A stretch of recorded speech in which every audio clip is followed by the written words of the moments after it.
बिस्मिल्लाहिर्रहमानिर्रहीम अस्सलाम वालेकुम। आज के लेक्चर में सिर्फ हम आपको ये बताएंगे कि डीएसी यानी कि डिजिटल टू एनालॉग का जो सर्किट है वो किस तरह वर्क करता है या इसका वर्किंग प्रिंसिपल क्या होता है। ये आप देखें कि जो बेसिक सर्किट डायग्राम है जो डिजिटल टू एनालॉग सर्किट की है, वो अगर हमने सिर्फ 3 बिट सर्किट बनाना है तो वो कुछ इस तरह से बनती है। अगर आप इस सर्किट के 2 हिस्से कर लें तो एक हिस्सा बेसिकली बनता है जिसमें सिग्नल की प्रोसेसिंग हो रही है, यानी कि हमारे पास D1 है, D2 है और D3 है। यानी कि ये वो 2-3 डिजिटल पिन्स हैं जिसकी बेस पे ये डिसाइड करेगा कि आपका एनालॉग आउटपुट क्या होगा।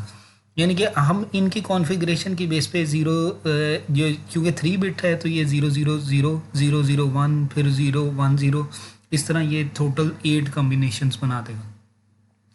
इसी सर्किट के ऊपर वाले हिस्से पे देखें तो ये मल्टीपल रेजिस्टेंसेस लगी हुई हैं और उसी रेजिस्टेंस के नीचे यानी कि कुछ रेजिस्टेंस सीरीज़ में लगी हुई है, कुछ रेजिस्टेंस पैरेलल में लगी हुई है। अब देखो ऊपर वाली रेजिस्टेंस आर है, यानी कि उनकी वैल्यू को देखो तो ये आर है और ये आर है, जबकि नीचे वाली रेजिस्टेंस को देखो तो ये 2R है, इसी तरह ये 2R है, इसी तरह ये 2R है और इसी तरह ये 2R है। तो ये रेजिस्टेंस उसके अकॉर्डिंगली ये लगी हुई है। अगर आप देखो तो यहाँ से वोल्टेज V रेफरेंस है और यहाँ से अगर मैं करंट को फ्लो करूँ तो यहाँ से ये जो करंट फ्लो करेगा ये करंट बेसिकली 2 हिस्सों में डिवाइड होगा। कुछ करंट इधर चला जाएगा और कुछ करंट जो है कुछ करंट इधर चला जाएगा और कुछ करंट आगे चला जाएगा। इसी तरह फिर कुछ करंट इधर चला जाएगा और कुछ करंट आगे चला जाएगा। इसी तरह फिर ये डिफरेंट डायरेक्शन में जो करंट इधर जाएगा वो करंट, अगर ये स्विच ऑन है, ये स्विच ऑन है तो वो करंट इधर डायरेक्टली आपके पास आ जाएगा। अगर ये स्विच ऑफ है तो इधर कोई करंट नहीं जाएगा। इसी तरह ये डिपेंडेंट इस पर है कि ये जितना, अगर ये स्विच ऑन है तो इधर करंट जाएगा, अगर नहीं है तो नहीं जाएगा। इसी तरह ये है, तो ये एक कॉन्फ़िगरेशन बन जाती है। अगर आप इस सर्किट को देखें तो ये 3 बिट सर्किट है, R2R सर्किट इसे कहते हैं और इसे अंदर डैक है यानी कि डिजिटल टू एनालॉग कन्वर्जन का सर्किट। अगर मैं इसकी फिजिकल डायग्राम देखूं तो ये इसकी कंपोजिशन बनती है।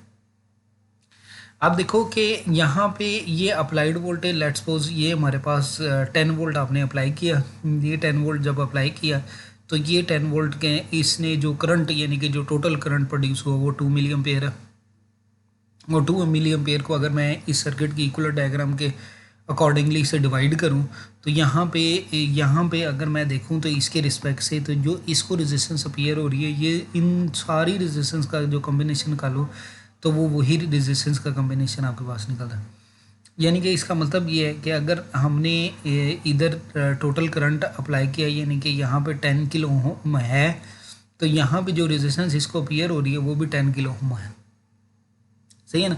तो उसके रिस्पेक्ट से ये होगा कि अगर ये 2 मिली एम्पेयर जा रहा है तो यहाँ पे जो है 1 मिली एम्पेयर यहाँ पे चला जाएगा और बाकी 1 मिली एम्पेयर यहाँ पे चला जाएगा, यानी कि इक्वली डिवाइड हो गया। उसके बाद जब यहाँ पे 1 मिली एम्पेयर गया तो उसके बाद ये 1 मिली एम्पेयर फिर 2 हिस्सों में डिवाइड हुआ, ये 0.5 और ये फिर 0.5 और फिर ये 1 मिली एम्पेयर फिर दोबारा डिवाइड हुआ तो ये 0.25 और ये 0.25 और ये 0.25 फिर इधर से ग्राउंड हो गया।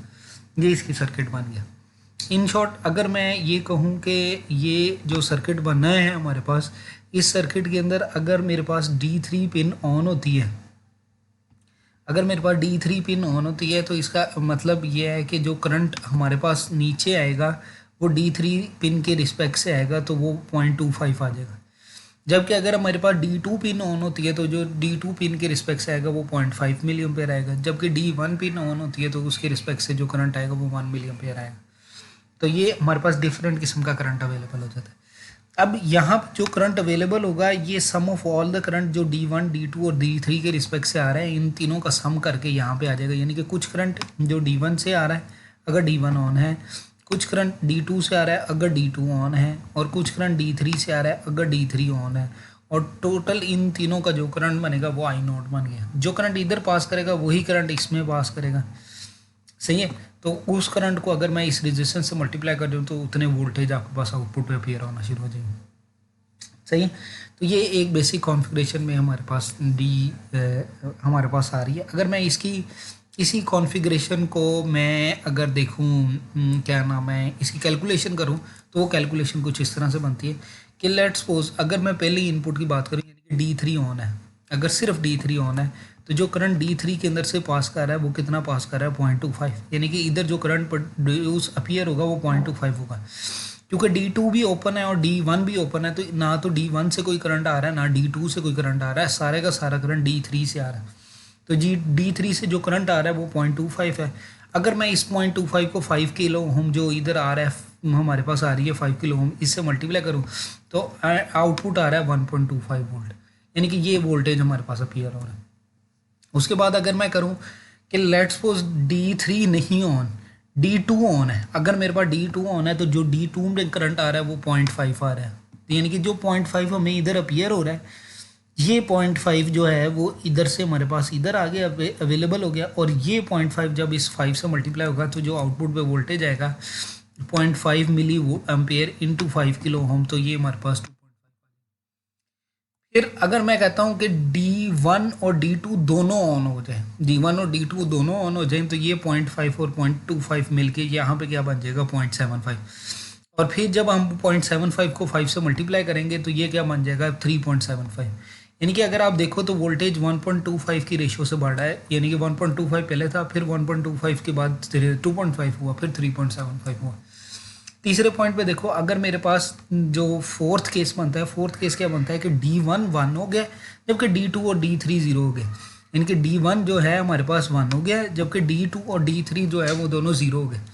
अगर इस केस की बात करें तो हमारे पास जो D1 के रिस्पेक्ट से करंट आ रहा है वो कितना आ रहा है 1 मिली एम्पेयर, और ये 1 मिली एम्पेयर जब इधर 5 से मल्टीप्लाई होगा तो ये बन जाएगा 5 वोल्ट। तो ये हमारे पास 5 वोल्ट के हमारे पास डिजिटल इनपुट जो आ रहा है 100, उसका एनालॉग आउटपुट जो आ रहा है वो 5 वोल्ट आ रहा है।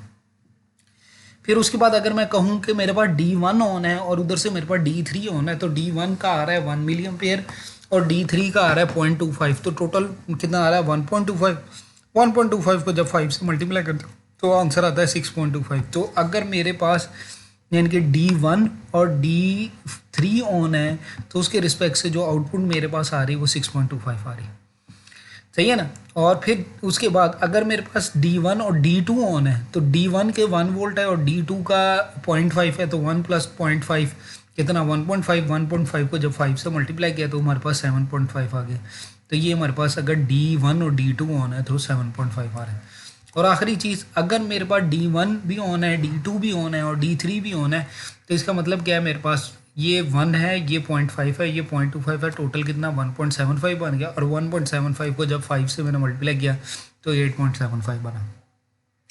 अब मैं अगर इसी लॉजिक को वैसे देखूं तो ये बेसिकली मेरे पास 1 आ रहा है, ये मेरे पास 2 आ रहा है, ये मेरे पास 3 आ रहा है, इसी तरह ये मेरे पास 4 आ रहा है, ये मेरे पास 5 आ रहा है, ये मेरे पास 6 आ रहा है, और ये मेरे पास 7 आ रहा है। इसके मतलब है कि जो टोटल अप्लाइड वोल्टेज जो 10 वोल्ट था, इसके टोटल 8 हिस्से हो रहे हैं, सही है ना। और उन 8 हिस्सों में जो पहला हिस्सा है वो 0 है, यानी कि जो बिल्कुल 0 आ रहा है, फिर उसके बाद दूसरा हिस्सा, तीसरा, चौथा, पांचवा, छठा, सातवां और आठवां हिस्सा उसके अकॉर्डिंगली इसने डिवाइड कर दिया। और आपके आउटपुट पे आप देखो, इनपुट पे आपने डिजिटल इनपुट्स दिए, यानी कि D1, D2, D3 की स्टेट्स को आपने इनपुट पे डिफाइन किया, और आउटपुट पे जो आपके पास मिला वो वोल्टेज मिला।